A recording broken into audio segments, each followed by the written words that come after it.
టిడ్కోలో మీకు బాధ్యతలు అప్పగించిన తర్వాత అదేమంత చిన్న పోస్టింగ్ కాదు. లైక్ అసలు టిడ్కో అంటే ఏంటో ఒక 2 వర్డ్స్‌లో చెప్పండి సార్.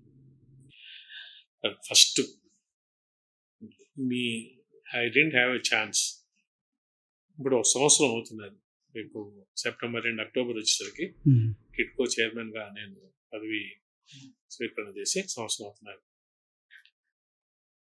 ఈ సంవత్సరం కాలంలో ఈ టిడ్కో కార్పొరేషన్ చైర్మన్ అనే ఒక విలువ ఏదో తెలుసుకున్న తర్వాత కళ్యాణ్ గారికి మీ ఒక మీడియా ద్వారా నా హృదయపూర్వక ధన్యవాదాలు చెప్పాలి.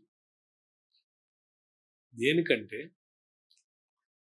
మినిస్ట్రీ ఫార్మేషన్ అయిన తర్వాత ఒక 2 monthsకో 3 monthsకో ఒక 20 మంది కార్పొరేషన్స్కి చైర్మన్గా ఇస్తే అందులో 3 జనసేన వాళ్ళు ఉన్నారు. నేను, శివశంకర్ గారు, సుధీర్ అనుకుంటా, 3 ఫస్ట్ 3. మొదటి విడత జనసేన తరఫు నుంచి వచ్చిన కార్పొరేషన్స్ లిస్టులో 3లో ఒకరిని నన్ను తీసి, అంటే నా మీద ఎంత నమ్మకం, ఎంత బాధ్యత చెప్పాడు అనేది ఇప్పటికి కూడా నేను తలుచుకుంటే కళ్యాణ్ గారు నా గుండెల్లో అట్లా రెస్పెక్టు, ప్రేమ పెరిగిపోతుంది. ఇకపోతే టిడ్కో, వాట్ ఈస్ టిడ్కో? టిడ్కో ఏంటంటే township planning and infrastructure development corporation of Andhra Pradesh.